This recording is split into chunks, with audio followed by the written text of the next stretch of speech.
manome herinandro any sorana ny fampidirana jiro tsy ara-dalàna ny taliha jeneraly.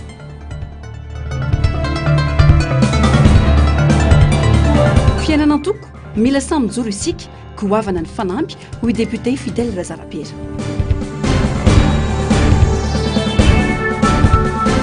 Disy fifanarana iraisam-pirenena ataon'ny PRRM anatin'ny andraikiny tsy manitsaka ny fanorenana hoy Clément. Alatsinainy 7 janoary 2024 faltafaraka aminao tong klasy tongovavy atao anatin'izao fotoana ny fampahalalam-baovao izao ampanajana sy ampitiavana no anasaokanao naraka ny vaovao hatramin'ny farany ampahafantarina isika ty ampiandohana fa manambahiny ny sampana fampahalalam-baovao amin'ny ty alina ity dia ny ampitantana ny fahitalavitry ny MBS sy ny onjapeo ny NBS mialony hiakarany eto amin'ny plateau dia anovoantsika izao fampahalalam-baovao izao indrindra ny vaovao makasika ny fahitalavitra MBS izay dia tafaverina ao anatin'ny bouquet Canal Plus ny fahitalavitra MBS nanomboka tamin'ity androany ity chaîne 203 ny fahitalavitra ary 343 kosa ny onjapeo MBS totosa androany ny fanaovan-tsony ny fifanarana teo amin'ny MBS sy ny Canal Plus raha ny fanazavany taliha jeneraly ny Canal Plus dia nisy fiovana avokoa ny chaîne misy ireo fahitalavitra malagasy horantsika vetrany makasika izay fanadiadiana izay nataony Narcisse Karazafy eo amin'ny sary sy rindran-tsariny ny Artanjona.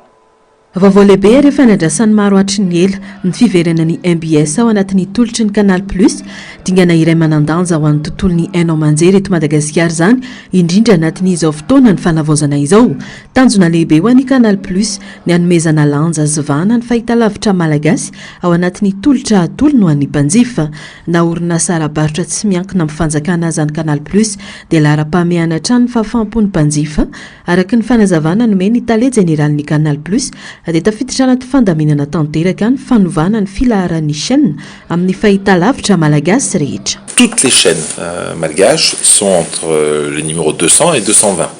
Donc tout ce qu'on peut mettre à disposition de nos concitoyens, c'est sur les chaînes 200-220 pour la partie chaîne produite à Madagascar.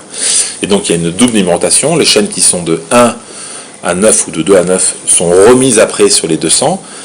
Après celles qui ne sont pas sur les 1 à 9. Par exemple, vous, NBS, qui n'êtes pas présent sur la partie des premières dizaines, vous êtes présent sur les premiers numéros des chaînes 200. Et nos abonnés sont forcément au courant qu'on retrouve l'ensemble des chaînes malgaches, soit de 1 à 9 en fonction des priorités, soit de 200 à 220 en fonction des autres priorités. Zava-dehibe ho an'ireo mpanaraka fahitalavitra any amin'ny faritra ny fiverenany MBS anatin'ny Canal Plus zao hoy ny mpanaraka ny fahitalavitra sy ny onjapeo. Ouais, zato isan'zato fa tsisy ohatry izany intsony. Atsoloko amin'olo tamin'ny MBS ilay nalany Canal Plus malana dia mahalana mandoa Canal. Fa izao kosa raha naheno an'izany aho dia tsy fahatongavako any Ambatondrazaka ny ela dia hoapitako amin'ny namana rehetrarehetra. Hoe hipititra hoe tafiditra ao anatin'ny Canal Plus ny MBS. Maniry ny anatsarana sy amerenana ireo fandaharana rehetra namantarana ny MBS tany aloha ireo mpankafy. Oh, ai bravo! Canal Pier, tena mitorana Bagastrana nato. Efa tao anatin'ny canal manko izy io taloha. Zay io koa nampi any Antsirabe ny amin'ny tele matetika jereny olona amin'ny ino le mpandarana amin'ny MBS iny. Dia iny dolo jereny olona dia tapaka mola izy dia efa tsy nahita intsony zay. Ny TVM moa tsotrany tsy mandeha. Papaly efa dia torana Bagastrana nataonareo. Fa tena zava-dehibe aminay mihitsy mpampavany MBS amin'ny Canal Plus. Noho ny fandaminana vaovao dia ao amin'ny chaîne 203 no ahitana ny fahitalavitra MBS raha toka 343 kosa ny onjapeo MBS totosandroany moa ny fanaovana sony ny fifanarana teo amin'ny MBS sy Canal Plus. Araka nefa nampahafantarinanao teny ampiandohana eto anilako eto ny mpitantana ny MBS Rabenirina Mamy miarabanao tompoko. Miaraba ando miaratina miaraba antsika rehetra mpiara-miasa ato amin'ny station MBS fahitalavitra sy radio. Araka nefa narahantsika tao anatin'ny fanadiadiana teo tafiditra somatsara ao anatin'ny Canal Plus ny fahitalavitra MBS midika inona zay hoe fidira ny MBS ao anatin'ny Canal Plus ao inona mahasamihafa ny hoe tafiditra tao anatin'ny Canal Plus sy ny hoe tsy tafiditra tamin'ny teo aloha zany. Mazava ho azy fa teknôlôjia no resaka satria misy fahasamihafana ny mampita sary sy feo amin'ny teknôlôjia tranainy sy ny amin'ny satelita. Midikan'izany a manomboka izao tsika eran'ny Madagasikara aloha farafahakeliny dia afaka mahita ny télévision MBS izay miverina amin'io bokehan'ny Canal Plus io. Zany hoe raha ohatra hoe any amin'ny tany izay nieritreretintsika fa tsy nahazo ny fampitana rehetrarehetra izay natao hatramin'izay dia manomboka androany eto Madagasikara raha vao abonné amin'ny Canal Plus dia afaka mahita ny fandaharana sy ny vaovao izay alefan'ny MBS télévision daholo. Toraka zany koa ny radio satria tsy ny télévision ihany fa araka ny voalazanao teo ny radio koa dia mipetraka ao amin'ny canal 343 raha ao amin'ny 203 ny télévision. Ao anatin'izay indrindra inona ny fiovana mety hoe fanovana sy fanatsarana entin'ny MBS moa zany zao manomboka eto? Mazava ho azy fa amin'ny maha orinasa tseratsera azy amin'ny maha orinasa arabarotra azy ihany koa napetraka moa hoe anisan'ny tanjon'ny orinasa MBS ny manabe, mizara vaovao ary ny resaka fialamboly dia miezaka manatsaratra ny tolotra sy ny fandaharana izay alefa eo amin'ny onjam-peo radio sy ny sary amin'ny fahitalavitra ny mpiara-miasa rehetrarehetra eto amin'ny MBS. Ny tanjona dia izao sady maharaka ny toetrandro sika, maharaka ny vaovao isa minitra no manavao hatrany ny fandaharana izay voakarina. Misy ny fangatahana enontsika teo ny hoe amerenana ny fandaharana izay nafantarana ny MBS teo aloha. Eo am-pieritreretana an'izany izay hoe inona no azo averina, inona no azo tazomina, inona no tsy maintsy avaozina, fa hisy koa fandaharana tena vaovao mihitsy izay eritreretintsika hoe tsy andry ela ntsony fa amin'ny herinandro ity dia efa antenaintsika efa misy zava-baovao. Androany zao tsika dia efa nahita loko vaovao amin'ny fanolorana ny vaovao amintsika miresaka izao ary hoentintsika anamariana n'izay pejy vaovao iainan'ny MBS sy ny mpanaraka azy eto Madagasikara sy eran'izao tontolo izao zany satria tsy adino koa fa ankoatran'ny Canal Plus dia mandeha amin'ny YouTube sy amin'ny Facebook ny MBS. Ao anatin'izay indrindra mety azo everina hoe hafirina nisy izay hoe fanatsarana izay fa ny rehetra tena mianoka ny mety ho fahafitarana ny MBS hatramin'izay. Araka ny voalazako teo efa misy zavatra efa aleo teneniko hoe ny konokononona efa volana maromaro herinandro maromaro ny andro an'ity andro androany ity fotsiny sika mba ho tena hoe tanteraka somatsara ilay fiverenana amin'ny tambajotra satelita dia ahafahana mampiseho an'ireny vokatra vaovao ireny andro no isaina ho an'ny fandaharana sasany mety ho herinandro vitsivitsy no isaina ho an'ny hafa fa manavao hatrany hatranytsika ao anatin'ilay izy araka ny voalazako teo hoe hanaraka ny toetrandro sy ezaka hamaly ny filaniny tsirairay tsika ao anatin'ilay izy na ny mpanaraka ny fahitalavitra sy ny onjam-peo zany na koa ireo mpiara-miombona antoka toy ny mpanao dokam-barotra sy ny zavatra hafa rehetra. Ao anatin'izay voaresaka teo ny Canal Plus mety manahoana indray ny mety amin'ny fahitalavitra tsotra anisan'ny niteraka fimenomena moa zany nandresaka ara teknika aiza ho aiza indray mahakasika an'izay. Ampiasaina foana ihany ny canal tsotra. Tazonina zany ny canal 1045 UHF na ny 663.25 amin'ny fréquence ary tsy mitsarytsika manatsara azy. Vao volana vitsivitsy zay no avaozina tanteraka ny émetteur ary na ny radio na ny télé ho Antananarivo sy ny manodidina ary antenaina fa mahazo fahafaham-po ireo amin'izany faritra izany ka tsy manana ny abonnement amin'ny Canal Plus ary antenaintsika koa fa aoriana dia mbola hivoatra araka ny zava-misy anaraka ireo teknôlôjia rehetra misy eto an-toerana ny MBS. Ao anatin'izay indrindra mety fanentana nataonao ny olona rehetrarehetra ny tokantrano ny amin'izao hoe fidirany MBS anaty Canal Plus zao. Efa ela ny andrasantsika ny zao andro izao. Ny dikan'izay maro ireo mpanaraka ny MBS radio sy fahitalavitra izay tena sahirana izay tena ataontsika hoe mijaly mihitsy nandritra ny fotoana maro tsy nahitana an'izany satria voafetra ihany ara-géographie ny tratran'ny fomba fampiasa terrestre moa filazantsika azy fa ny antso atao zany zao dia ampitaitsika ny vaovao a ilazana ny rehetra fa efa azo jerena amin'ny canal plus ny fahita lavitra ary azo enona ihany koa amin'ny canal plus ny radio ary mazava ho azy fa ny Facebook dia afahantsika mifanerasera ary ny feo avy any aminareo ny fangatahana avy any aminareo no ahafahanay mitondra fanatsarana eo amin'ny fandaharana zay vokarin'ny MBS anatratrarantsika le tanjona hoy ateo hoe manabe mizara vaovao fa indrindraindrindra manatsara ny fialamboly ho an'ny vahoaka amin'ny ankapobeny. Mankasitraka indrindranao ny tondran'izay vaovao tsara ho fantatra rehetra izay ankasitrana ianao tompoko. Saotra tompoko.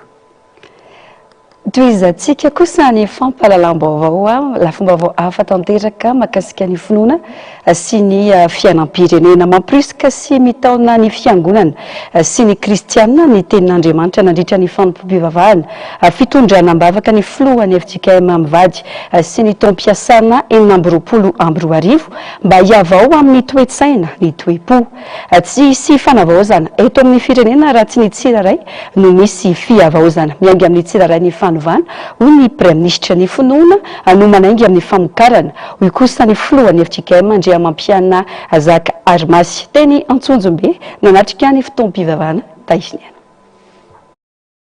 Moa misy zavatra mahagaga izay tsy anjehova va?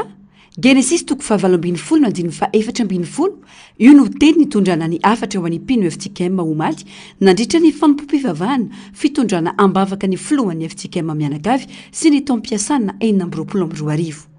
Ny zara telo mazava ny afatra nandritra izany. Mila madio fo fa ao ny toeran'Andriamanitra. Mila mamantatra ny tena sy ny arena miafina ao aminao ary mila miasa tsy hisaraka amin'ny fiangonana. Fa rehefa mahita izany fonjy zany ianao ao ny olona manao maloto, ao ny olona manao ny ataony rehetra, ny loto rehetra, karazan-doto rehetra, izy tsy mivokako. Fa izy mandeha mankady amin'ny arabe ao daholo ny ataony ny zavatra rehetra dia ny fonao tahaka izany. Dia aza gaga raha ohatra ka von'ny ulcère. Aza gaga raha marary vavony, aza gaga raha marary any to miakatra ny tension, tsy mety sambatra mihitsy. Ko ny fonao fonjako. Ny fonao ankeny fe mifakahalala, tsy fitiavana, tsisy ninina mihitsy. Fa maloto fotsiny ao anatiny ao. No zany dia soriavako malalo. Tia hita zava-mahagaga ianao. Diovy ny fonao. Riavako malalo. Ny fiainanao ange io asa io e. Fatary tsara ny tenanao. Fatary tsara didin'io tsara. Fa ao aminao ao lay arena. Na firenena le ohatr' zany. Na fiangonana na inona na inona. Misy arena ny men'Andriamanitra. Fa alain'ny olona amin'ny ara-dalàna angely izy. Tonga fotsiny izy. Io etsy. Taty fidinay, taty alaina. Riava arena. Inona ny tsy men'Andriamanitra amin'ny Madagasikara? Inona? Avako malala. Fotoana ny fahadiovam-po. Fotoana ny fiasana. Te hita zava-mahagaga ianao? Ndao hiasa. Ary tsy hisaraka amin'ny fiangonana. Atolotro ho an'i Jesosy Kristy tompo Madagasikara. Ho firenena kristiana. Ka zay rehetra mitondra ty atsiaro fa kristianina, tany kristianina ty firenena ty. Avako malala. Tsy sanatria iriarianany tsy mino zany. Tsy sanatria iriarianana izahozahoany zany. Fa andraikitra napetraky ny tantara eo an-tsobokao. Ilo mpiandohanao anao. Inona ny zava-birikinao amin'ny tanindrazana amin'ity taona ity. Mbola hifanongo ihany ve. Mbola hifanopa ihany ve samy. Mbola hifanentsitra ihany ve samy. Biblia avako malala. Sahi manao tetikasy ianao. Ifototra amin'ny teny filamatra manao ny hoe finoana mamokatra, mamokatra be, mamokatra tsara ary mamokatra tsy tapaka ny asa ho tanteran'ny fiangonana satria ny finoana no manaingy amin'ny famokarana ho ny filohan'ny FJKM andrea mampianina Zaka Armasy. Ifototra amin'ny asa goavana ny fiangonana amin'ity taona ity dia ny fanatanjahana ho mafiorina ny fampianarana mamaky teny sy manoratra ary ny fitoriana ny filazantsara. Le finoana ny manaingy an'le famokarana satria ny Korintianina voalohany 10:10 zay manaingy atsika amin'le maefaby mandrakariva amin'ny asan'ny tompo dia miorina mihitsy amin'ny Jesosy velona le Jesosy zay nitsangana tamin'ny maro ka io finoana io no amokaratsika ary rehefa mamokatra tsika dia mamokatra be zany hoe misy ho zaraina zaho avy mba hanana ny fiainana sady hanana ny be lehibe dia mamokatra tsara rehefa mamokatra dia mamokatra tsara dia mamokatra tsara dia le hoe ary ny asany rehetra dia ataony lavorary avokoa ary mamokatra tsy tapaka na mamokatra be ianao ary ka nefa tapaka lizy tsy dia nahasoa zay raha mamokatra tsara ianao nefa tapaka lizy dia tsy dia nahasoa zay fa andao mamokatra be andao mamokatra tsara dia amokatra tsy tapaka izay tena mahasoa. Mifameno ny andraikitry ny fiangonana sy ny fitondram-panjakana eo amin'ny fitantanana ny fiarahamonina. Andraikitry ny fitondram-panjakana ny mametraka lamina ampivoarana ny toe-karena isambatan'olona mba hisy fitraikany amin'ny sosialy izany ary anjara asan'ny fiangonana kosa ny mihainy fiainana ara-panahy sy ny ara-tsosialy ny olona tsiraray hoy ny praiministra Heritsalama Rajaonarivelo nandritra ny fandraisam-pitenenany. Tsy hisy fanavaozana eto amin'ny firenena raha tsy ny tsiraray no misy fiavaozana aka ovay ny toe-tsaina manana fo madio. Miantso ny rehetra ny tenany hitondra ny anjara biriky anampina ny tanora anangana orinasa ka tsy antehitra lava amin'ny olona. Andao ampiana zanaky ny fiangonana mba tsy hianatra fotsiny ka hoe andeha hitady asa amin'izao fa andao izy ho ampitsika ampiana avoatra ny talentany dia ho ampitsika izy anangana orinasa dia mba ho feno orinasa madinika mba tsy angataka amin'ny patron lalandava fa mba ny tenany tsiraray avy ny patron ny tenany dia mba zavatrafo zany e refondation no ataonay ary tiana hoentina nandritra izay 4 volana zay tsy isy raha fanavaozana eto amin'ny firenena raha tsy ny tsirairay no misy fiavaozana ka dia ovay mentalité andeha iavao aza menimena manana fo madio. Ny vohitra nandritra ity fanompoam-pivavahana ity fa manana anjara sago avy ny eo anivon'ny fiarahamonina ny fiangonana ka antony idirany FJK mantsehatra tamin'ny fanatanterahana ny herinandro sosialy ny herinandro lasa teo. Ny tikan'Andriamanitra araky ny salamo faraika ambin'ny folo amby zato ny andiny voalohany hatramin'ny fafolo ny hoe ritma n'Andriamanitra no nanaovan'izany dia ny rariny fahitsiana Andriamanitra tsy manaiky ny tsirariny. Ilaina Andriamanitra mahafantatra sy mieritreritra izay tena ilain'ny olona. Tsara Andriamanitra miantra sy mamindra fo. Mahitsy Andriamanitra mandeha amin'ny fahitsiana. Nataony hetsika hanamaivanana ny fahasahiranan'ny vahoaka sy hanehoana ny firotsan'ny fiangonana eny anivon'ny fiarahamonina. Nahatratra 5,4 alina ny olona tonga teny an-toerana atao anatin'ny antelona nanaovana ny hetsika. Ary nandidina ny 7,4 alina no nisitraka sakafo maimaim-poana ankoatra ireo tanora analiny nahazo fizaham-pahasalamana fitiliana ary fanafody maimaim-poana. Tanora anarivony ihany koa no nahazo fiofanana, tolotrasa ary torolalana. Eo amin'izay vaovaony finoana izay niara ny ombavaka tamin'ireo mpino kristiana atao amin'ny fiangonana FJKM Tranovato Fitiavana ny filoha Ravalomanana Marika mianaka omaly. Atao ireny ny fotoam-pivavahana dia noarabain'ny fiangonana izy ireo no izao taona 2024 izao. An'Andriamanitra irery ihany ny voninahitra fa ny fiadanany ho amin'ny olona izay mino azy ho ny filoha Ravalomanana nandritra ny fijoroana vavolombelona nataony. Horantsika ny makasika izay. Finoana miorina amin'Andriamanitra fa tsy fahatokinana fieverana fotsiny ny tena atao hoe finoana. Io no votoatin'ny afatr'Andriamanitra izay nalaina tao amin'ny boky ny Genesis 12 izay notoriana teto amin'ny fiangonana FJKM Tranovato Fitiavana Tomasina. Matetika no miaina amin'ny fahatokina ny olona fa tsy miorina araky ny finoana ka zary tsy mahita ny tena fitahin'Andriamanitra hoy ny afatra nataon'ny mpitandra nandritra izany. Mino fotsiny ihany tena tsy fantatro na kisendratsisy zavatra kisendrasendra zany fa Andriamanitra dia mampahatsiaro anao anio ny finoanao anaka tsy fahatokiana fotsiny marina fa hoe ny finoana dia fahatokiana ny zavatra tsy hita fanantenana ny zavatra zany ny finoana fa azadina fa nitenenina tamin'ny Hebreo ihany koa hoe mibanjina ny Jesosy tompo sy mpanefa ny finoantsika. Ny finoantsika fa ahoana ny ahatonga an'io tena finoana ka misitraka reharehan'Andriamanitra ny tombontsoa rehetra amin'ny fahafenoana.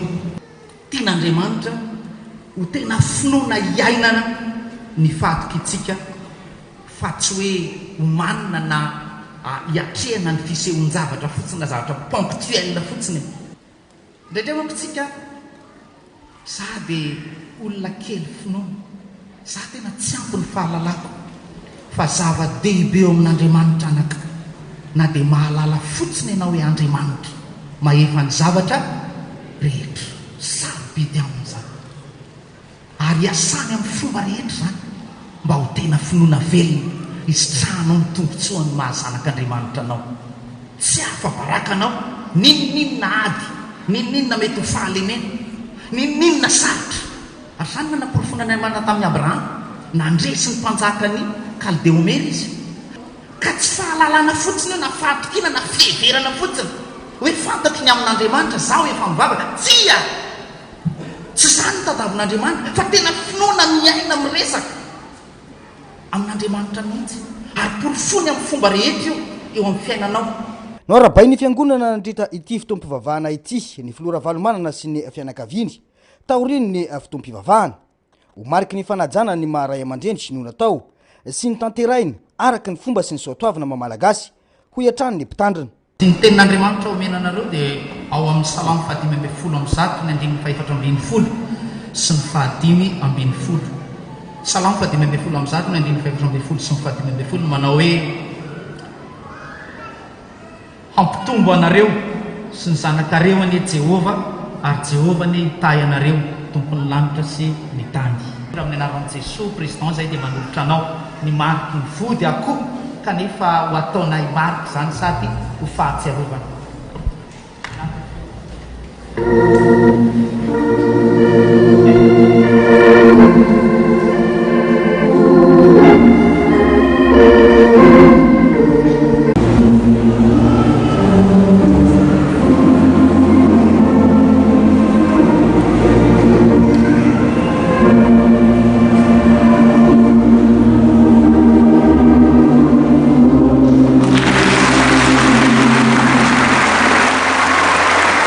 Nakasitraka izao fietsika nataon'ny fiangonana izao ny filora valomanana na dia tsy nampoizina azy ny fietsika ireo mpino kristianina eto amin'ity fiangonana ity. Andriamanitra ny tompon'ny voninahitra fa fiadanana ho an'ny olona izay matoky sy mino azy hoy ny nambarany. Tena faly aho.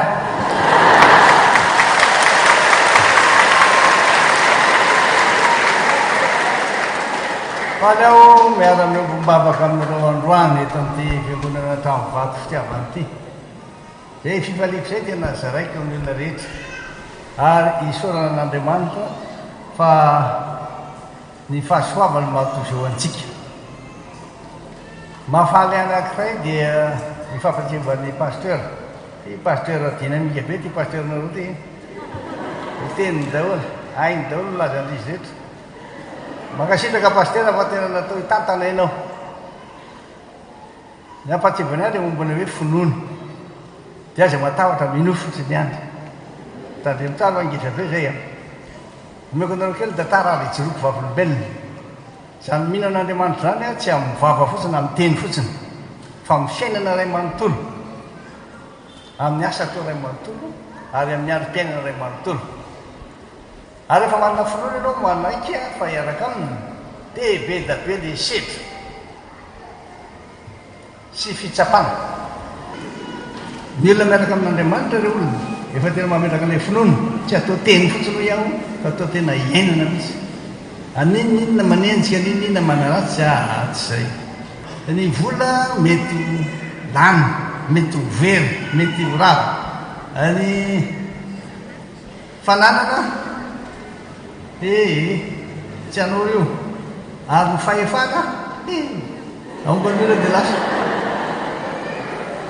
Noho izany a isika ianareo laza hoe anana finoanan'Andriamanitra ijoroy teny ijoroy fa aza apetraka amin'io fonao amin'izay fanananao zay fahasairananao apetraka amin'Andriamanitra fa izy anao asaraka atsika raha izy tokoa no momba atsika sy mitahantsika tsisy. Raha tena ro fata inona natonga nanao an'iny hoe aza matahotra amin'iny fotsiny any. Miasa atao sambaina manjakandrina aho dia tonga ny fotoana tena ritra daholo zavatra rehetra dia mivavaka tan'Andriamanitra laza hoe mino Andriamanitra fa zay mahasoratra anao ary aloha anao nandahatra rehetra ampitsiny ihany dia tonga dia nivalina izy hoe nisy fanomezana avy any amin'ny Union Européenne lasa nampiasa azy rehetra dia zay no natonga nay mifindra tany Antsirabe lava ny tantara tena mibezaka ny fanontaniana dia mahatanjaka no président nitanjaka mbola horeraka ihany fa ny fanasoavana ny namana anasoa ny mpiarabelona ary indrindrindrindra any fitiavana ho an'ny hafa tena zavatra lehibe. nisy moa ny firaisana latabatra tamin'ny tompo nandritra ny fotoam-pivavahana koa niaraka latabatra tamin'ny mpino kristiana ny filomarika Ravalomanana. Nisy ny fanampinany fiangonana avy amin'ny fianakaviana Ravalomanana ho an'ny sampana sekoly alahady eto amin'ity fiangonana ity. Manamarika ny 5 taona nijoroany ny fiangonana fiombonany fiangonana kristiana eto Madagasikara na ny FFKM amin'ny taona 2024 ity. Fotoana anehoana ny fisaorana n'Andriamanitra sy ny fanamafisana ny iraka entiny anohanana ny firaisankina sy ny fanavaozana ara-panahy hoy ny Monseigneur Samuel John Ranarivelo. Nandritra ny fotoam-bavaka teny Andohalo nanentana ny kristiana famadinika sy iraina ny filohan'ny FFKM ka songadina ny mahazava-dehibe ny fihavanana sy ny fiombonana ho setry ny fahasarotam-piainana lalovana amin'izao fotoana izao. Fanadihadiana. Mandiva mpitona sarotra sy fangarona tranga maro sosina ny vahoaka malagasy amin'izao fotoan'izao. Ao anatin'izany indrindra no anonkana ny fiombonan'ny fiangonana kristiana eto Madagasikara na ny FFKM ny fotoana ivavahana iombonana manerana ny nosy. Anisan'ny manamarika ity taonty ihany koa ny fanamariana ny 5 taona nijoroany FFKM. Asan'Andriamanitra no nafahany FFKM manjoro sy nanohy ny iraka nampiandraketiny azy nandritra izay taona maro izay ho fanohanana ny firaisankina sy ny fihavanana eo amin'ny malagasy hoy ny filohan'ny FFKM ny Monseigneur Samuel John Ranarivelo. Tsy azoko sehana kory aho. Ny zava-misy aina ny eto anivon'ny firenena amin'ity taona ity izay efa isantarintsika moa izany da ny taondasa dia ny etaeta lalina ho ambony malagasy hitady lalam-baovao ka nizorana amin'ny lalan'ny fanavaozana sy ny fiavaozana maniry lalina izany tokoa isika ary mangetahita fatratra izany ny vahoaka tapitra isan'ny maro eto amin'ity tany lazantsika ity. Manoloana ny fahasarotam-piainana sy ny krizy maro iainan'ny firenena miatrika arerahampo sy akoviana ny vahoaka mitondra fankahirezana sy fanentanana ho an'ny malagasy ny FFKM izay manentana ny rehetra ifampidinika sy ifanohana satria tsy misy afaka hiatrika irerin'ny olana mianjady amin'ny firenena. Nandritra ny fotoam-bavaka niarahana tamin'ny FFKM ho Malalahady 12 Janoary tena namafy Monseigneur Samuel John Ranarivelo filohan'ny Eklezia Episkopaly Malagasy fa mangetahita fihavanana sy fiombonana ny malagasy ary ilaina ny famongorana ny elanelana sy ny fitsitokotokoana nanasa manokana ny kristiana rehetra ny tenany mba handray anjara mavitrika amin'ny fanorenana firenena mirindra anjakan'ny fifankazahoana. Samy mangetaheta fiovam-piainana isika menakavy eto amin'ny firenentsika isa matanolona ary indrindrindrindra tsy diso anjara amin'izany isika firenena. Ny miavao ihany mantsy zay mandray ny fiavaozana ihany mantsy no afaka hitondra fanavaozana. Tsy teny vaovao amin'ny fiangonana ny fandrenesana izany satria mazava ny teny soratra masina fa ny ao amin'ny kristiantsika irery ihany no afaka manavao antsika. Fanavaozana miaingy fotony fa tsy fanavaozana tefitefena fotsiny ihany. Isan'ireo nanatrika ity fotoam-bavaka tetỳ Andohalo ity ny pasteur Mayol André izay mpitarika ny fiangonana zandriny Apokalipsy mariky ny fanavaozana ny fanasana fiangonana zandriny mariky ny fisokafan'ny fiara-miasa zany hoy ny fanamariana.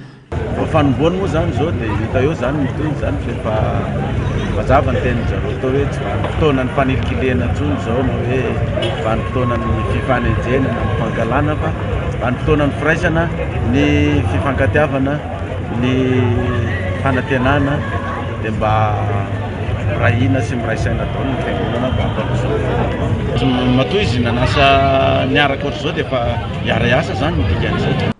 eo amin'ny lafiny fitantanana ny FFKM dia noraisiny Monseigneur Samuel John Naranarvelo filohan'ny Eklézia Episkopaly eto Madagasikara ny fitantanana ny FFKM mandritra ny herintaona nisy araka izany fitoam-bavaka izay notanterahana tetỳ amin'ny katedraly Andohalo fifandimbiasa mpitantanana izay maneho fomba fiasa iombonan'ny FFKM miorina amin'ny fifampiainoana sy ny fiara-miasa tanteraka mitoy ny iraka napetraka tamin'ny FFKM dia ny fampiroboroboana ny firaisankinan'ny kristianina ny fanamafisana ny fandrimpahalemana ara-tsosialy ary ny fanohanana ny firenena manoloana ireo fanamby ara-moraly sy ara-tsosialy hatrehany malagasy.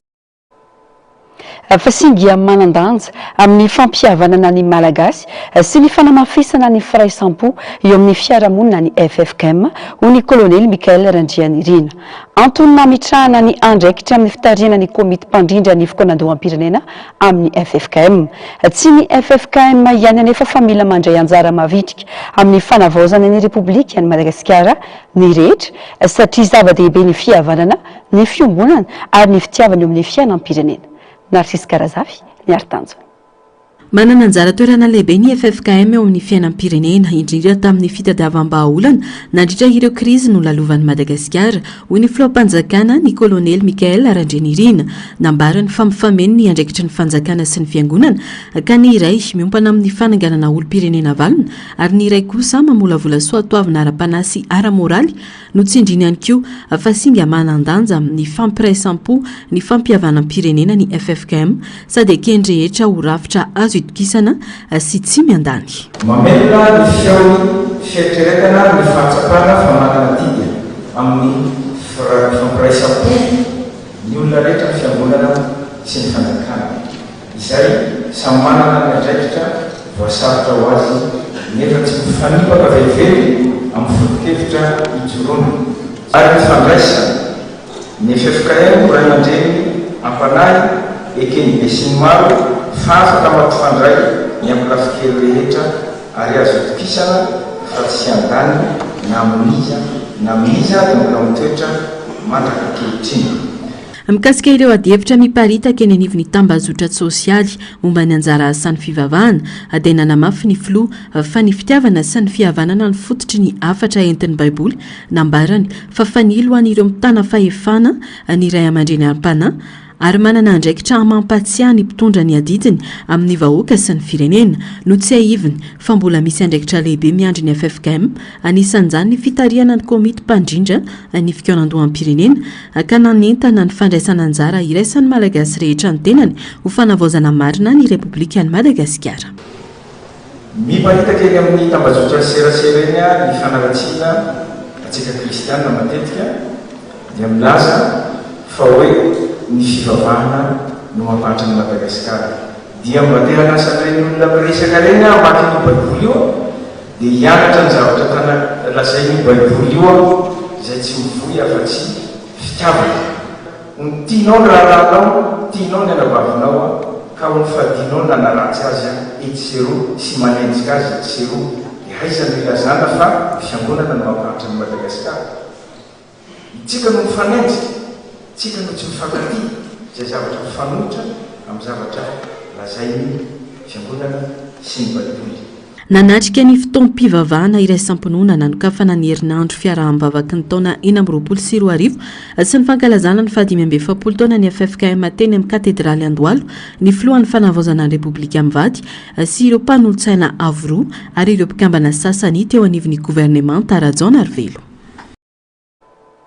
Pejiny politika kosa indray mampamaitra mpanontaniana ny mpanara-baovao ny fahefana hanana ny filoham-panjakana maloana ireo dia sy fifanarahana iraisam-pirenena ny CC sy Tatoato mifanaraka tanteraka amin'ny lalam-panorenana ireo asa sany amin'izao fotoana izao hoy ny mpahelalana Clément John saingy fanapahan-kevitra rogoavana tsy azo niraisina dia ny fandravana ny antony miram-pirenena sy ny fanovana ny lalam-panorenana. Fanadiady.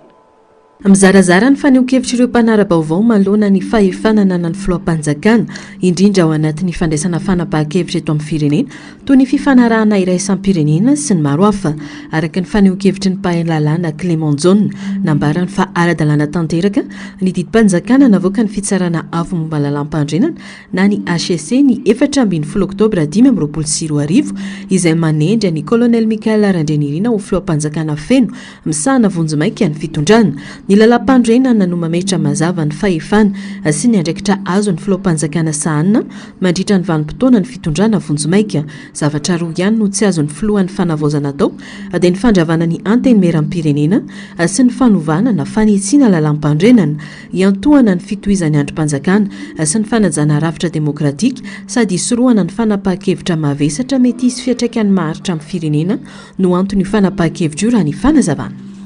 Zavatra anankiroa ihany ny hitako tsy azony atao mandrava ny assemblée sy ny manova ny lalam-panorenana dia izay no voalaza ny didy io tsy azony atao izy no mandrava ny assemblée nationale article fa ino ireo rafitra ny voalohany zany voalaza ny didy io ihany tsy azo atao ny question de confiance ho an'ny primature tsy mikasika ny président mazay tsy azo atao koa ny manao motion de censure ary mandrava ny manova ny lalam-panorenana zay zany ny zavatra voalaza ny didy no zany izy raha amin'ny fahefan'ny président de république de anazy fahefan'ny feno zay. Ankoatra izay fantatra fa nametraka fangatana idirana ao anatin'ny vondrona BRICS ahitana ny Brésil, Russie, Inde, Chine ary Afrika Atsimo i Madagasikara ary nekena ho firenena mpiara-miombonantoka izany fangatahana izany nandritra ny fitsidiana nataon'ny filohan'ny fanavaozana tany Afrika Atsimo ny zoma lasa teo. Hoy izanay ny hanala ny sakana rehetra izay mahatonga ny ataontsika hoe monopolisation mialatsiny amin'ny teny vahiny monopolisation ny secteur anankiray io ho izanay esorina malakilaky ny texte izay manakana an'ireo vahiny ireo tsy afaka hiditra eto mba ahafahantsika mampidina ny vidiny io fifandraisana sy ny internet io. Manaona ny tompony mikasika ny fifanarana ara-barotra amin'ny ankapobeny efa na izy tompony moa efa nilaza hoe fa fatany amin'ny 770 nefa nisy fiarah-miasa entre nio firenena anankiroa io. Dingana voalohany manandanja makana amin'ny fiara-miasa ara-toekarena ara-politika sy ara-stratéjika ny fitirana amin'ny BRICS raha ny faneho-kevitra no mafisy ny Clément John fa tafiditra anatin'ny asan'izany ary tsy manitsaka ny lalam-pandrenana ny filoam-panjakana satria voafaritra ao anatin'ny asa tokony hosahaniny ny fanatanterahana ny fifanarahana amin'ny sehatra iraisam-pirenena sy ara-diplomasia. Afaka manao engagement ny firenena izy amin'ny fifanarahana rehetra iraisim-pirenena raha ny ato anatiny izy voalaza ny didy io relation internationale zany tafiditra tsara amin'ny cadre maha président de république azy ary afaka misolotena ny firenena izy mivoaka ny velany amin'ny fanaovana ny contrat amin'izay. No mafisy ny tipahalalana ity fa tsy tokony hiteraka resabe ny fanatanterahana ny filoam-panjakana ny iraka amin'ny firenena maro satria mikatsaka ny tombotsoan'ny vahoaka malagasy.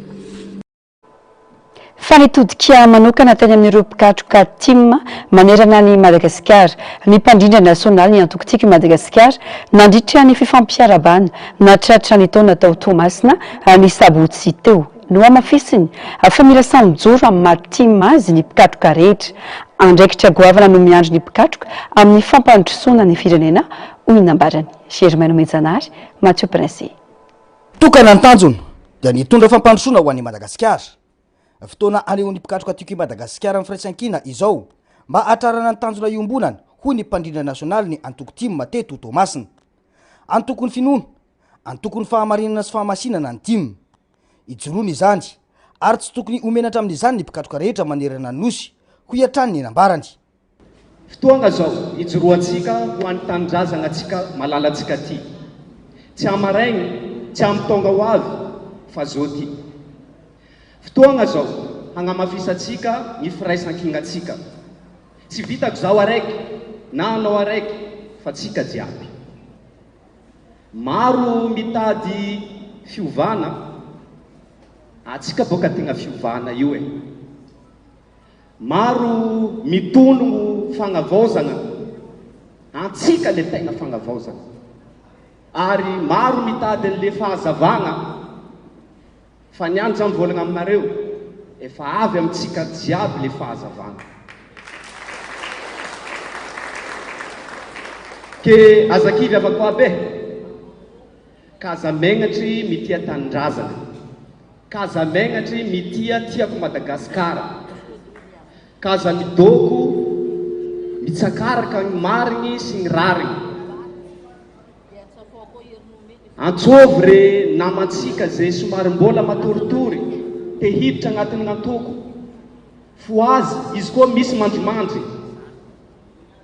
Aigna raiky, vatsy araiky atsika jiaby, ary tanjonitsika raiky fô hampandrosoagna ny Madagasikara sy azo atsika an'le fandresena. Tsara moa ny manamarika fa vahoaka maro no tonga niatrika ny fampiarabana no ny taona vaovao 2024 ho an'ny team Mateto Tomasina voalohany. Nisy ihany koa ny fanasana ireo antoko politika hafa izay natonga solotena avokoa ka isan'izany ny MTS eto Tomasina. Nahitana solotena mpanjakana ihany koa toy ny ben'ny tanàna lefitra eto Tomasina sy ny solotena ny lehibe ny faritra Antsinanana. Itoy any amin'ny faritra hafa ny fankalazana toy izao hoy ny fanamafisana. Nitondra fanazavana makasika ny fototra iorena ny antoko Madagasikara ny filoha lefitry ny antony meram-pirenena faritany Toamasina. Misy antony ny fanavaozana ao anatin'ny antoko izay nambara ny filoha Ravalomanana Marika hoy ny fanamafisana. Fanampanazavana. Tsy mila mpisolo vava ny team fa afaka miteny raha misy ny everiny momba ny raharam-pirenena koa amafisina fa tsy nanaso ny ilay taratasy izay voalaza fa ny fanaran'ireo antoko politika rehetra eto Madagasikara.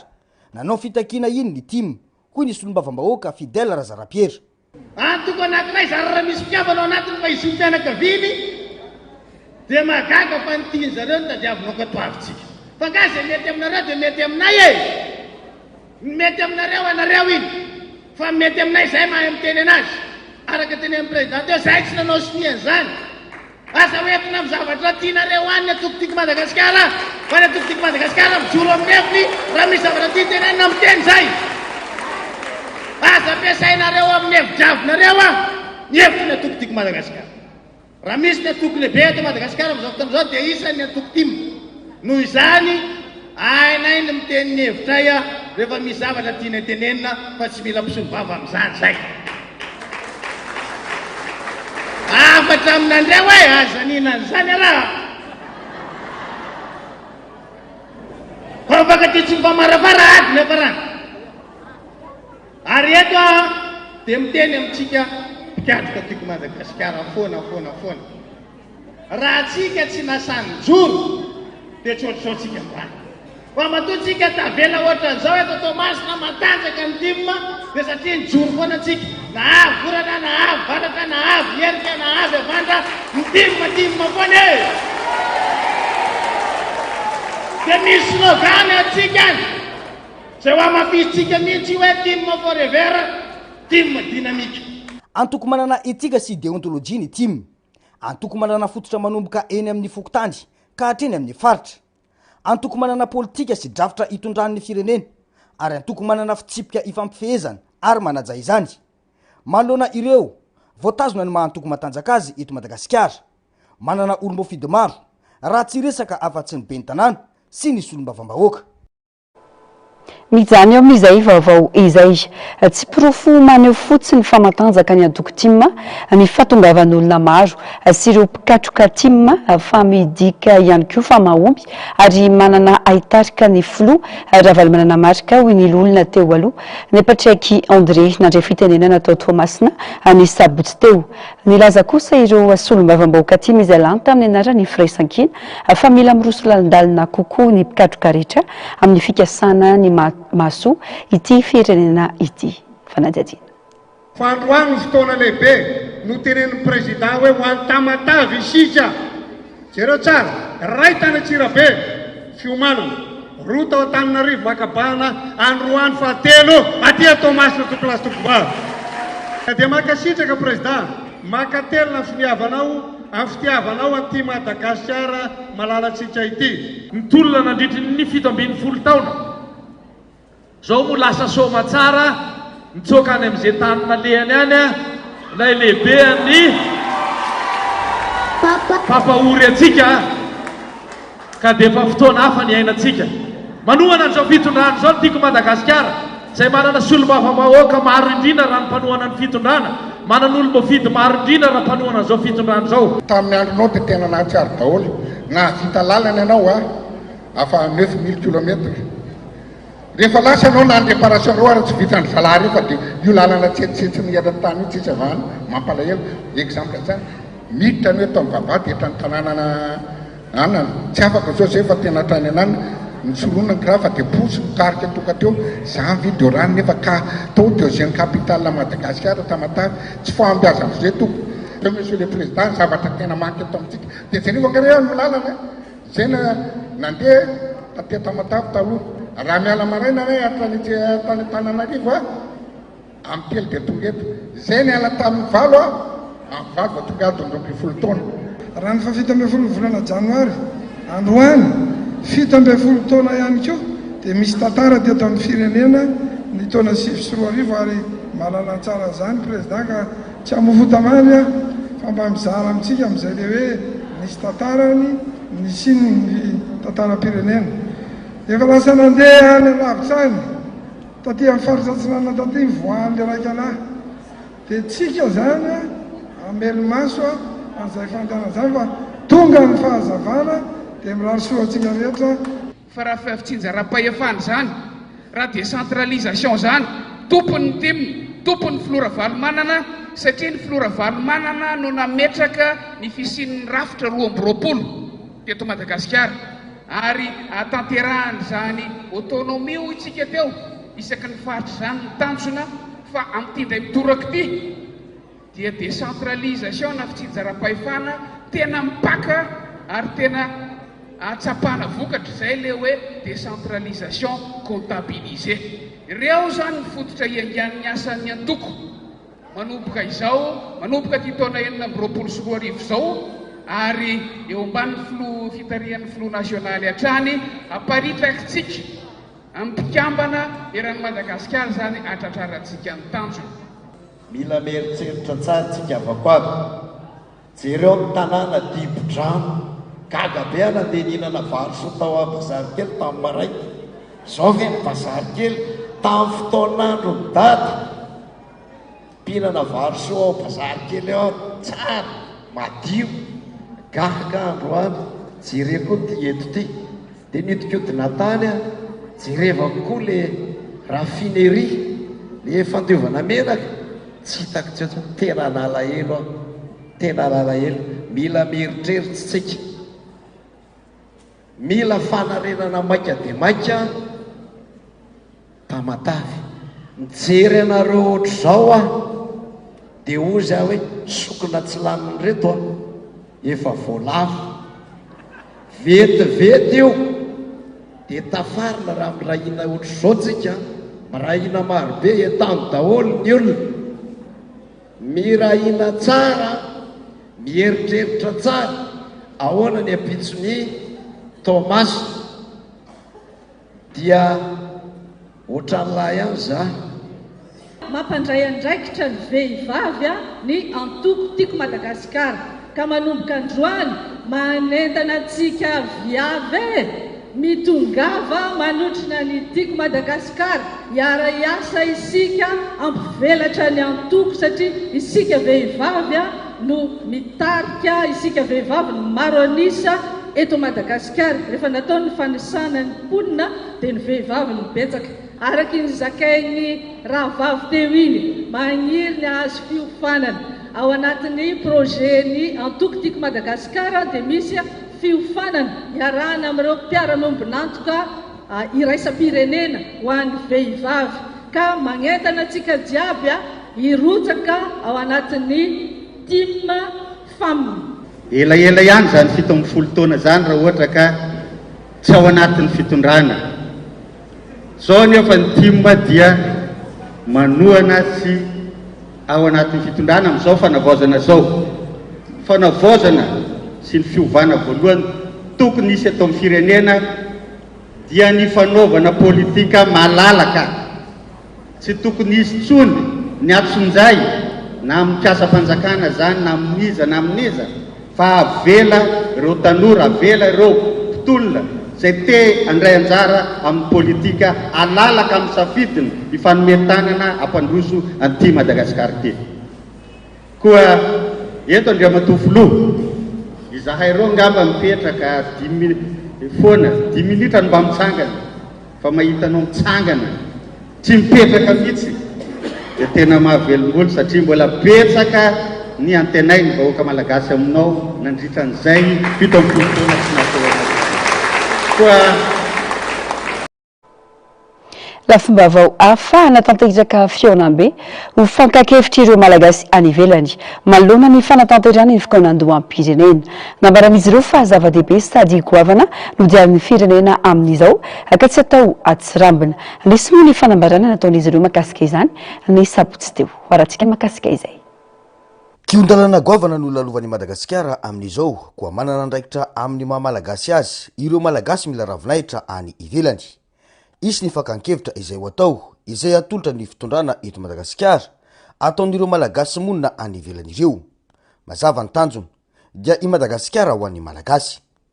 Aorina miainga avy ny fotony firenena amin'ny alalan'ny dinika tsy manavakavaka ny fandrindrany fanjakana foibe sy ny fokon'olona izay andraisan'ny malagasy ivelan'ny nosy anjara feno sy mavitrika amin'ny piraisankina sy ampahamatorana amin'ny tolo-kevitra malalaka ary mijoro ho andro masom-pirenena. Ny voalohany amin'izany dia ny fanomezan-danja ny fiandrianam-bahoaka, ny fokon'olona ary ny fitovian'ny tsaranga. Ny faharoa dia ny fampiatiana sy ny rariny ara-piaramonina. Ny fahatelo dia ny fahamarinana sy ny mangarahara. Ny fahaefatra dia ny maha olom-pirenena sy ny fitondrana tena mendrika. Ny fahadimy dia ny fanajana ny fahasamihafan-kevitra sy ny fahalalana maneho hevitra. Ny fahaenina dia ny fanjakana tandalana sy ny fandavana ny herisetra. Ary ny fahafito farany dia ny fihavanana sy ny firaisan-kina. Apetrakay reto fetra sy arifanina sy azoarana manaraka reto. Fadina zay mety ho fankalana sy fanaovana amboletra, ny kolikoly, ny faniliana, ny fanararaotana ho an'ny tombontsoa manokana na mitanila, ny fomba fiasa tsy mazava sy tsy mangarahara, ny fehi-kevitra manjavozavo na sarotra aray-maso. Ny malagasy rehetra monina any ivelany dia voakasika avokoa tsy mifidy firenena ipetrahana sy asana raha ny fanamafisana. Tanjona ao anatin'izany ny fametrahana fa ny hevitry ny malagasy rehetra no hitondrana ny firenena aorian'ny fikonan-doha nasionaly. Avoaka-pahibe maso ny fomba fiasa, ny fanangonan-kevitra, ny fanivanana sy fanazavana ireo hevitra voaray, ny fametrahana lara-pahamehana, ny fanaraha-maso, ny fampiarana ireo asa vita, atao azo avozina mifanaraka amin'ny vanim-potoana, ny soso-kevitra sy ny rindran'asa. Isampana fanaraha-maso, iantoka ny fangaraharany ny fizotrin'ny asa sy ny fampiarana ireo sata voafaritra ity fikaonam-doham-pirenena ity. Raha dinihana ny fikonan-dohan'ny diaspora dia mizara telo miavaka. Voalohany, sehatra fanankalozan-kevitra malalaka. Fandroany, mandray ny angon-kevitra sy ny traikefan'ny tsiraray. Fahatelo farany, manome tso-kevitra sy ny traikefa-tsindraray.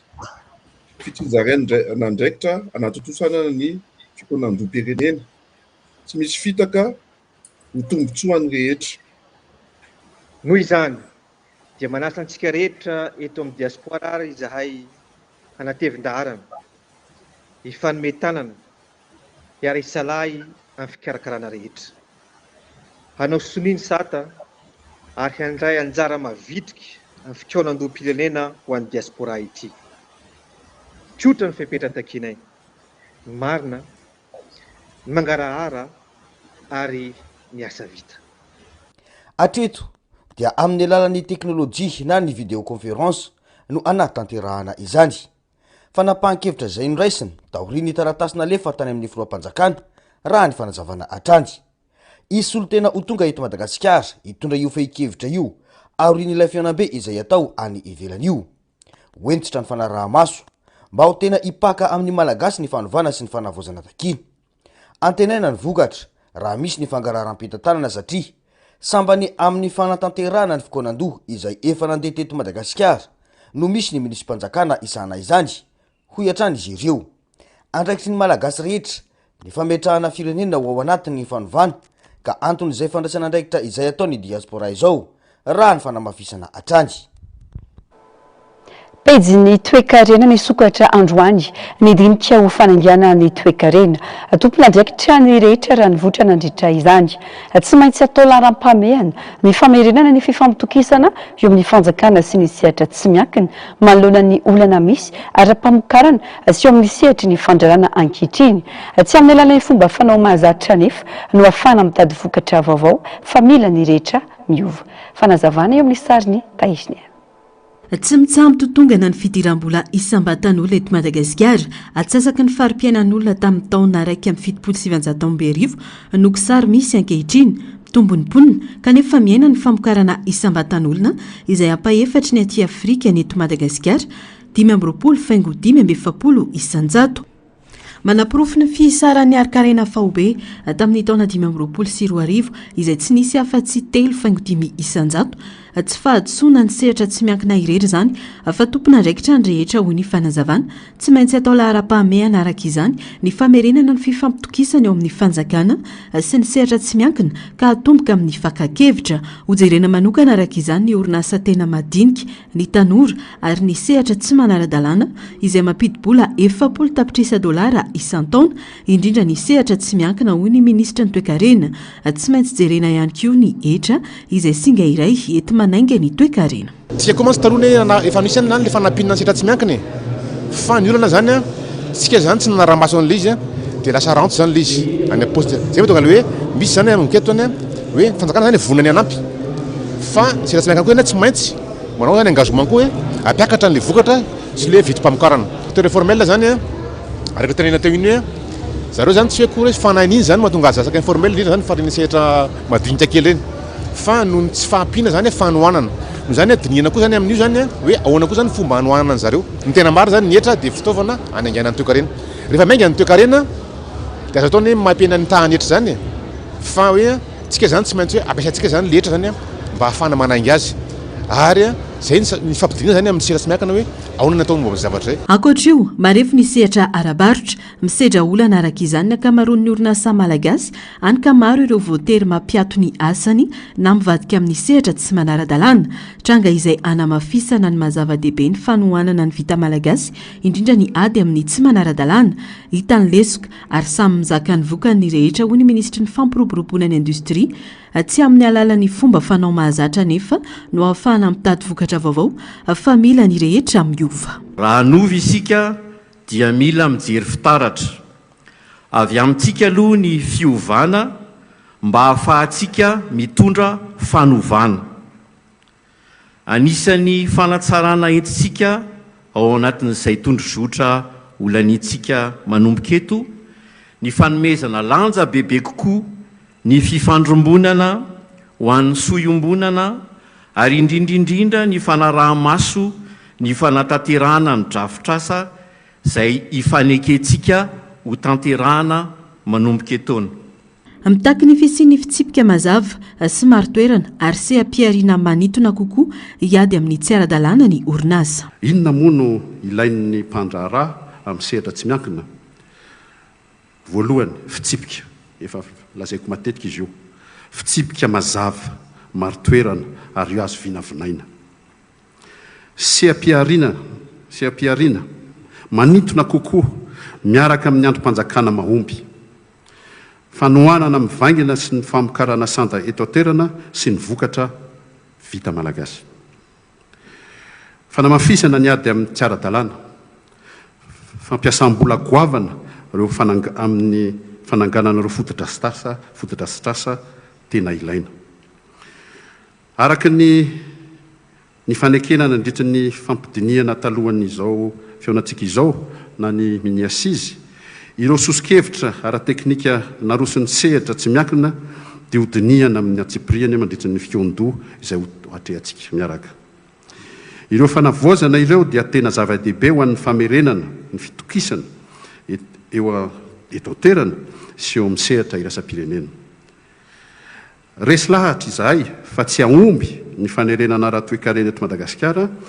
raha tsy mafiorina ny tontolon'ny fandrarahana raha tsy toanana mafy ny famokarana eto an-toerana ary raha tsy mandroso amin'ny fomba mazava hita maso ary azo refesina ny ezaka fampidirana ny orinasa ao anatin'ny sehatra ara-dalàna tomponantoka amin'ny fandraisana fanapahan-kevitra ny malagasy raha mijanona ho mpanampy septantsoroka fotsiny ny mpiara-miombinantoka hoy ny masoivony vondrona européenne. Ce sont d'abord les malgaches qui développeront le pays.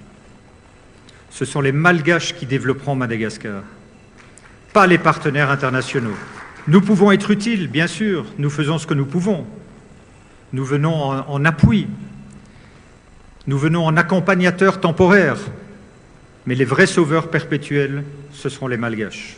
Ny sokatra androany 7 janoary 2024 ny dinika ho fanaingana ny toe-karena izay tanterana eny amin'ny CCI Vato ankamaroa ireo mpandrarana andray anjara tamin'izany indrindra ny tanora ity dinika ity dia sehatra hifanankalozan-kevitra sy anaovana asa ho an'ny mpandrara sy ny avy amin'ny sehatra tsy miankina fa indrindra ny fanjakana.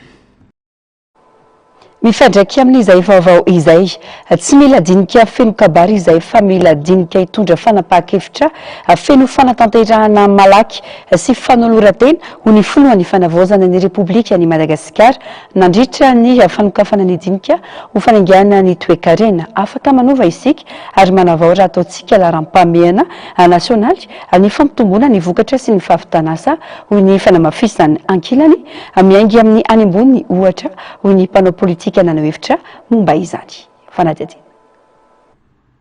Mila vokatra mazava, mila orina sy vatsiana ny fanarenana ara-toe-karena raha tiana ahomby ho ny filohan'ny fanavaozana nandritra ny fanokafana ny dinika ho fanaingana ny toe-karena androany. Tsy manitra fanampahantray ny Madagasikara ho ny fanamafisana. Afaka manova ary manavao isika raha atao laharam-pameana nasionaly ny fampitombona ny vokatra sy ny fahavitanasa. Telo faingo 500 ny fitombony ari-karena teto Madagasikara tamin'ny taona 2022 izay mitombo saingy tsy ampy amin'ny fitombony ponina sy ny fanatanterana ny tahitam-bahoaka. Afaka manova isika ary afaka manavao. Raha ataontsika ho laharam-pameana nasionaly ny fampitombona ny vokatra sy ny fahavitanasa, raha miala amin'ny toe-karena fivelomana fotsiny isika ka miroso amin'ny toe-karena tena mamokatra sy mitodika amin'ny varotra. Raha amporisitsika ny fampiasam-bola, raha atoanantsika ny asa ary ataontsika mazava kokoa sy maharitra kokoa ary mifaninana kokoa ny tontolony fandraharahana. Manontany isan'andro ny tenako izahay hoe Madagasikara ve mahantra tokoa. Zahay dia mino, zahay dia resy lahatra fa Madagasikara tsy mahantra fanampahantraina. Ny lalana arahana no mbola fampiresantsika hampiantso mpandraharaha avy any ivelany foana ve sa ny arenantsika ato ampy hampiakarana an'izany fiarakarena malagasy izany. Mankahery atsika rehetra aho fa za mino fa ny fiarahantsika, ny fahaizantsika mifampiresaka, ny fiarahantsika hina hampandroso an'ity Madagasikara tia, ny fireharehantsika fa manana firenena manana ny mahizy azy tsika dia ny Madagasikara, manana ny vahoaka manana ny mahizy azy tsika dia ny malagasy no ahafahantsika mandroso.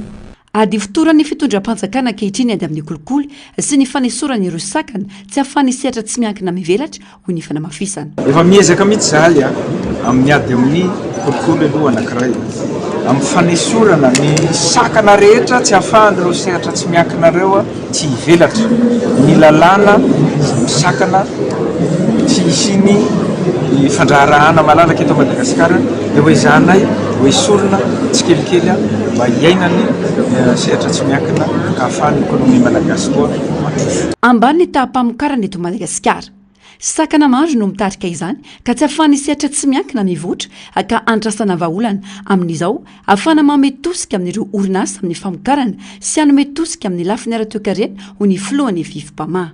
Be mbola sakana ao anatin'izany ny famatsim-bola etsy andany ihany koa zany eo amin'le hoe accès au marché zany hoe hifidirana anatina tsena anankiray zany fidirana anatin'ny tsena moa zany tsy afaka tena hoe atao amin'ny mandeha fotsiny amin'izao izy io fa tsy maintsy zany tosika zany sy ampirana zany orinasa madinika salatsalandreo zany amin'le hoe mise à niveau na le renforcement de capacité ananany zany an'le fahefana mamokatra zay zany tsy maintsy mbola anampinandreo orinasa madinika salatsalandreo fa tsy vitany samy rery zay. Tsy teny feteny fotsiny fa mitakasa sy andraikitrefy amin'ny mpitondra fanjakana ny fampivoarana ny tontolo ny fandrarana sy ny fampandrosoana ny firenena hoy nambarany mpanao politika. Tsy hijanona amin'ny lesona sy fampanantenana na resabe fotsiny fa amin'ny tena fahavononana sy fanovana toe-tsaina ny tsirairay. Tsy tokony ho hitantaratra atao anatin'izao fitondrana izao ny fomba ratsy fanao ny teo aloha baikony ny vola sy tombontsoa manokana ka tsy mijery izay tena tombontsoa-bahoaka ny fanamafisana. Aokare mba tsy eo amin'ny fahazona toerana ihany fa ny amin'ireny fifaninana ny satsokajiny ireny mba tena ny fahaiza-manao sy ny fahaizana sy ny fahavononana no tena nandanja sy anana ny toerany fa tsy ny resaka vola satria araka ny teniko teo averiko ihany mandre izahay aoka tsy ho marina zany fa fampitandremana no ataonay manao hoe aoka tsy hiverina ny fomba fanao indrindrandrindra ny mpitondra teo aloha izay mifinamanana nikitrano an-trano ny tena nandeha ary ny tombontsoa manokan'izy tsirairay avy no tena nibahana tao anatin'ny zavatra anisan'ny tsy nampandroso sy nampahantra ihany ty firenentika dia manantena fa dia reny rehetra zay antso zay miaingany etapony ny ohatra ka miankina amin'ny fahaiza-mitarika nanany mpitondra ihany no azona makaremy tena fanovana hoy ny fanamafisana. L'exemple vient d'en haut. Tsy maintsy le mitondra voalohany aloha leadership voalohany dia raha sanatry ny vavaka hoe any misy ny corruption dia mazava ho azy jusqu'à ny antanatohatra fa raha fomba fijery zao aloha tsy mbola nahitana trasy dia raha ohatra ka mitohy arak'izao dia hoe araka ny tokony izy koa le fomba vita ohatr'izao zavatra dia tohizana araka ny tokony izy zany dia mandeha ny fanavaosana. L'exemple vient d'en haut ka raha vao ohatra ka any ambony no misafidy satria ohatra nisy aloha ty zany ataoko karazana tsy ho teneniko fa hoe ohatra nisy resaka zay hoe inona tadiavinao atodovy sa vola sa fahaizana dia nisy ny teny hoe volako raha ohatra moa zany vola ny tadiavina tsy zay fotsiny dia tsy ilaina ny concertation ke miainga avy amin'ny fandraisana andraikitriny tsiraray araka izany ho azona antoka ny sy ny fanovana sy fampandrosoana eto amin'ny firenena.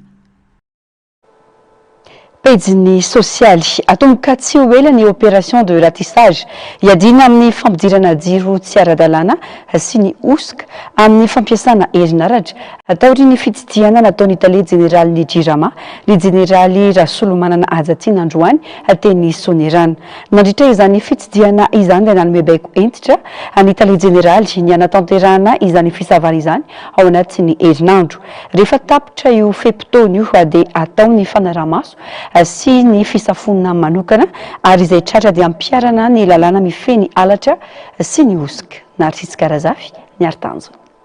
Nanome herinandro ireo tokantrano sy mpiasa ao amin'ny jirama nandray anjara tamin'ny fampidirana jiro tsy ara-dalàna ny tale jeneraly ny jeneraly Rasolomanana Ajadina nandritra ny fitsidihany teny amin'ny jirama Sonerana laharana voalohany amin'ny politika vaovao ny fanaraha-maso entitra ny alatra sy ny osika ka izay tratra tsy manaraka ny lalàna dia hosaziana avy hatrany hoy ny fanamafisana. Branchement illicite anaplikavy nataonareo tany ambadimbadika tany na namanareo moa zany dia andao esorina zalahy ingeto dia tena mamafa latabatra manao tabla razy zany dia mijery dia miainga amintsika mifampatokotsika amin'ny fanarenana ty jirama ty anomboka ny ratissage hatrany amin'ny lavatrany olona tsirairay zay mety zay aiaina sy mety efa misy fomba moa zany afana midetecte amin'izy dia andeha atao zay zavatra. Tao anatin'ny 3 taona farany 10 isanjaton'ny mpanjifa no hita manao osika ka tombanana ho anjaton'ny miliara ariary isan-taona ny fatiantoka vokatra izany ho an'ny jirama. Ankoatra ny fahaverezan'ny vola dia manimba ny kalitaon'ny famatsiana herinaratra ireo halatra ireo satria miteraka fahasimbana amin'ny tambazotra ny fitsinjarana herinaratra ho ny fanamafisana. Misy hiraka nomena anarina an'izy dia amerina an'io zany no anisany zay zany amerina an'izay zany no tena ataoko hoe vaindohan-drarahako dia zay dia iatsoko ny famezantanantsika rehetra tonga dia miteny anareo hoe amina latabatra madio fa fatsika daholo zany rehetrarehetra dia eo tsika manomboka an'izy dia tsika tsiraireo zany za nahazo hiraka anarina jirama dia maniraka anareo rehetrarehetra koa zany amin'ny tare général ny jirama anarina ny jirama dia samitsika manao nandraiky tandrifetsika tsiraireo. Tsisy fandeferana na fijerena tavan'olona amin'ny fanatanterahana ny asa ka miantso ny fiara-mienta ny mpiasa sy ny mpanjifa ny tenany mba hiarovana ny asa ny tolotra ho an'ny daholobe tanjona ny azahoana fitsinjarana herinaratra sy rano ara-dalàna mangarahara ary ho tombontsoa ny vahoaka rehetra. Isitraka fotodrafitrasa vaovao amin'ny fahazonana lycée ny commune Alakamisy Vodivorona vokatry ny fiara-miasa teo amin'ny orinasa tsy miankina ny commune ary ny ministera ny fanabeazam-pirenena izay vita Sonia androany ho afa-pahasahiranana ny ray aman-dreny sy ny mpianatra aorian'ny fahavitana ity fotodrafitrasa ity afaka fito volana ka hanomboka andray mpianatra amin'ny taom-pianarana ho avy io. Fanampanazavana eo amin'ny sariny Taisiny. Ho afa-pahasahiranana ary afaka no fianarana manomboka izao ny mpianatra ao Alakamisy Vodivorona vokatry ny fahitana fiara-miasa amitan'ny lycée ao Ambohimasina. Na dia isan'ireo commune mandroso azy feno arivo manana ny fotodrafitrasa rehetra ilain'ny mponina dia isan'ireo nanana olana tamin'ny tsy fananana lycée ampy ho an'ny mponina. Miteraka fahasahiranana izany satria voatery miakatra andrenivohitra rehefa monjy lycée. Matetika miakatra any andrenivohitra daholo ny ankizy manofa fahalalana ireo afaka BEPC rehefa tonga ny fotoana ahafahany zareo an'izay fanadinana izay dia miakatra any Antananarivo daholo mamonjy an'izay lycée ampanjakana izay dia mba vahaolana maharitra no apetraka eto anivon'ity commune ity ny fisiny zao fotodrafitrasa lycée vaovao eto anivon'ny commune izao mba hisitrahan'ny mpianatra mba tsy andany hiterahantsika malala ihany koa ny fitohanan'ny fiara dia tena manahirana dia manahirana ety amin'ny commune misy anay ity satria matetika ireo ilay mpianatra izay mamonjy any andrenivohitra dia amin'ny 4 maraina no miala avy ety Alakamisy dia izay ny tena antony lehibe tsy maintsy nananganana an'ity lycée eto Alakamisy Vodivorona ity. Birao sy efitrano ho an'ny mpampianatra,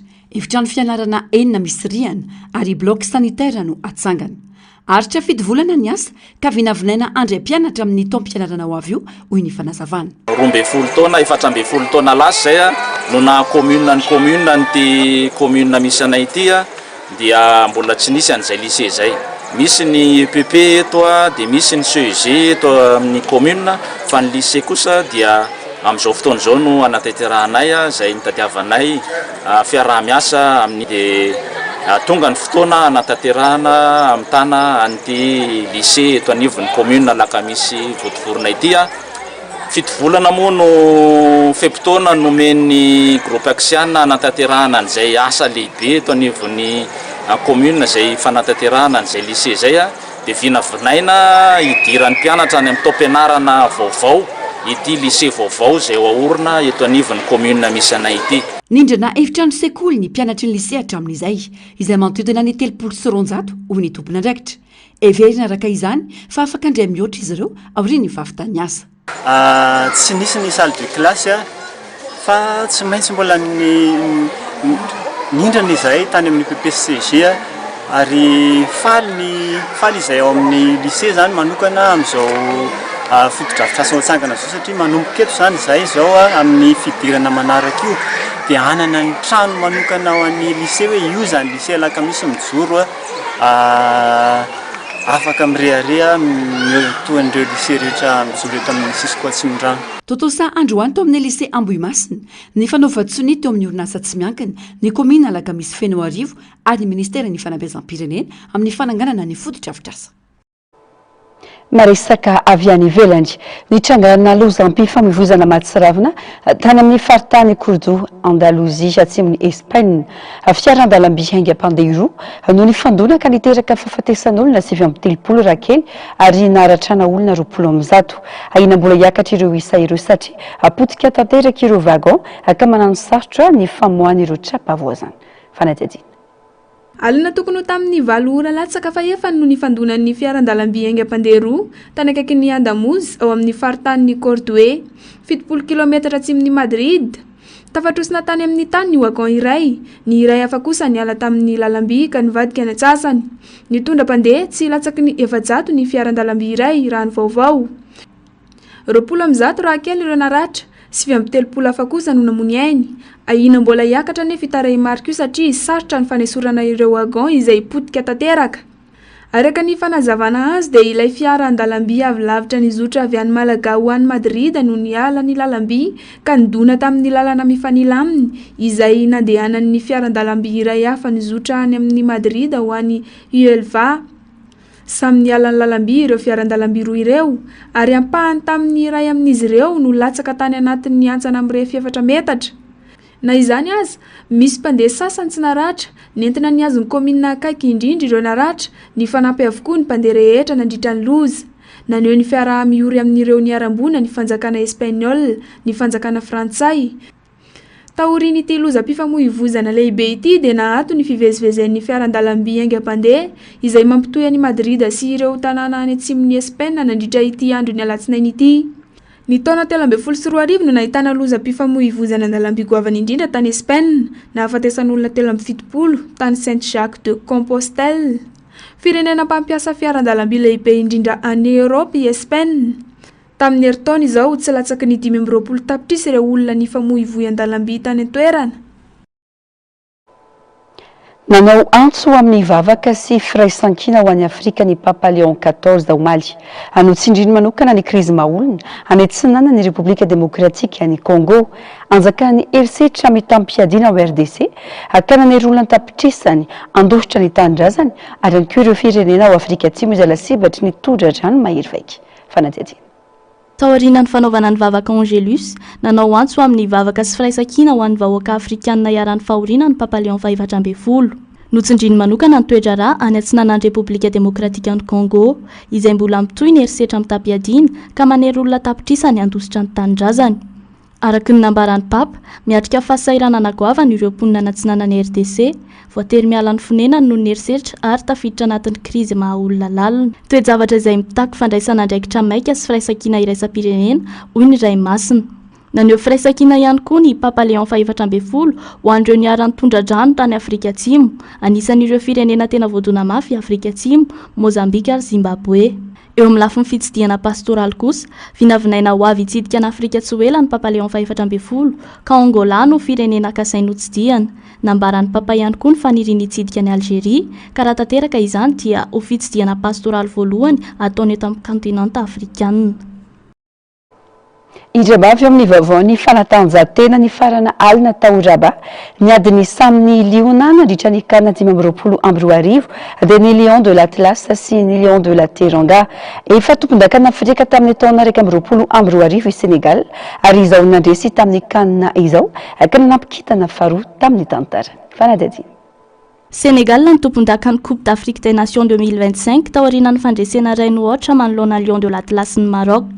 Baolina tokana tamin'ny fanalavam-potoana no nampivoaka mpandresy ka nahafahan'ny Lion de la Teranga nandrombaka indray ny amboara afrikanina. Ny baolina tokana nazon'ny Sénégal fandresena dia tifitry Pape Gueye tamin'ny fanombohan'ny fanalavam-potoana izay nampifaly ny mpakafy sénégalais sy nanome tombony lehibe ho azy ireo. Talohan'izany dia tsy nisy natafiditra baolina nandritra ny 90 minitra. Fandromo zao no nazon'ny Sénégal ny kanina taorian'ny fandreseny voalohany tamin'ny taona 2022. Manamafy ny toerany ho isan'ireo firenena matanjaka indrindra amin'ny taranja baolina kitra afrikanina ny Sénégal. Samy naneo fifehezana sy fahavononana ny ekipa rotota, nanana tombony kely Maroc ny lalao an-tanindrazana, saingy tsy nanaiky lembena na ny Lion de la Teranga. tamin'ny faran'ny fotoana ara-dalàna dia nahazo penalty ny Lion de l'Atlas tao aorian'ny fanapahan-kevitry ny mpitsara niteraka resabe teo amin'ireo mpilalao senegalais anefa io fanapahan-kevitry ny mpitsara io saingy tsy nikobana ny arato satria voasakan'ny mpiandro tsatobian'ny Senegal nitakan'ny Brahim Diaz ka nitohy tamin'ny fanalavam-potoana ny lalao. Na dia niezaka mafy azy i Maroc tamin'ny minitra farany dia nitanatra amin'ny farany koa ny Senegal ary tamin'ny sioka farany dia lasa ny Lion de la Teranga ny anaram-boninahitry ny CAN 2024 raha alahelo kosa nety Lion de l'Atlas teo anatrehan'ny mpanohana azy. Lehilahy manana tongotra telo sy ilay sahona mahavariana hoditra manana hoditra mangarara antsoina hoe glace frog no afakely entina aminao androany arahoary. Teraka tamin'ny 12 Mey 2024 tao amin'ny tanànan'ny Rosolini ao amin'ny faritry Cécile Italie Franck Lentini zanaka tatsany tenany dia i Natal Lentini sy Giovanna Falco ary zanaka fahadimy tamin'ny fianakaviana izay tana 12 kambana antsoina hoe jumeau parasite Lentini ka izay no isana tonga azy nanana tongotra telo ary tsy feno koa ny taovany hafa. Tamin'ny voalohany tsy nanaiky azy ny ray aman-dreniny ka namela azy ho eo am-pelatanan'ny fianakaviany hafa. Rehefa feno efa-bolana dia nalefa tany Naples Lentini ho jeren'ireo manam-pahaizana. Nanomboka teo amin'ny 15 taonany dia nilalao niaraka tamin'ny ankizy hafa ny tenany nahavita nanitsy ny tongotra fahatelo saingy tsy afaka nandeha tamin'ny tongo fahatelo io. Tamin'ny taona 1770 naseho tany Londres sy tanàna maro i Lentini. Rehefa feno 9 taona dia nentin'ny Montano mpanao fampisehoana tany Middleton izy ary avy eo nifindra tany États-Unis ny fianakaviany. Tao izy no niditra tamin'ny sehatry ny cirque fantatra amin'ny anarana hoe The Great Lentini. Nampidirina tao amin'ny Wrighton Brothers sy Lentini ary taty aoriana niasa tamin'ireo cirque lehibe toa ny Barnum and Bailey sy Buffalo Bills Wild West Show ny tenany. Noho ny fahaizany sy ny fahendreny dia nomen'ny mpiara-miasa anarana hoe The King Lentini. Tamin'ny taona 1790 nanambady ny Teresa Murray izy ary nananjanaka 4 Giuseppina, Natal, Francesco Junior ary Giacomo. Nisaraka izy ireo tamin'ny taona 1770 ary nanomboka fiainana vaovao niaraka tamin'ny Ellen Sharp izay niara-nonina tamin'ny mandra-pahafatiny. Nodomandry teo amin'ny 17 taonany tamin'ny 1 septambra 1770 tao Jackson ny Tunisie i Franck Lentini noho ny tsy fahampian'ny rivotra. Namela lova ho an'ny taranaka i Lentini hitao amin'ny kolotsaina ary naseho tamin'ny sary mihetsika mitondra ny lohateny hoe The Greatest Showman ny taona 17 Sahona mavaka kely ao amin'ny fianakavian'ny Centrolonide ny glace frog. Any amin'ny alamando ao Amerika afovoany sy Colombie no ahitana azy ary mipetraka sy miaina eny amin'ny hazo. Nahazo ny anarana hoe glasy ity sahony ity noho ny hodiny mangarahara izay azoana mahita mazava ny taova ao anatiny toy ny fo, ny aty ary ny lalan-tsakafo. Mandritra ny fiainany dia mifindrafindra amin'ny ravina maitso ny glace frog.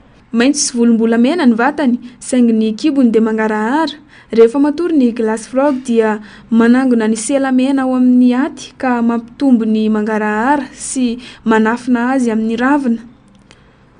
Mihinana bibikely toy ny moka sy kankana. Mandritra ny vanim-potoana fiterahany ihany no midina avy any amin'ny hazo mametraka atody any amin'ny ravina akaikin'ny rano ny glace frog. Manampy azy ifangaro amin'ny tontolo iainana ny mangarahara amin'ny vatany. Rehefa mipetraka amin'ny ravina maitso manko ity sahony ity dia sarotra ny mahita azy. Ny fiovaovan'ny toetrandro sy fizarazaran'ny ala no manohitohina ny fahavelomany. Miena ny toerana ahitana azy noho ny fanapahana ala. Vokatry izany maro amin'ny karazana glace frog no tandindondoza. Rehefa miasa sy mihetsika ny glace frog dia miseho amin'ny alalan'ny rà ny taova anatiny. Rehefa matory kosa ny glace frog dia miafina ao amin'ny aty ny rany ka lasa mangarahara tanteraka ny vatany. Ity fahaiza-manao ity dia tsy fahita amin'ny biby hafa ka mahatonga ny glace frog ho iray amin'ireo zava-mananaina miavaka indrindra eto tany. Dia vaovao ny tompo glasy toko vavy manakatona ny fampahalalam-baovao tamin'ny ity anio ity. Mankasitraka fihinanao nanaraka izany hatramin'ny farany ary mametraka ny veloma mandra-pitafa ho amin'ny rambitso indray. Veloma tompoko.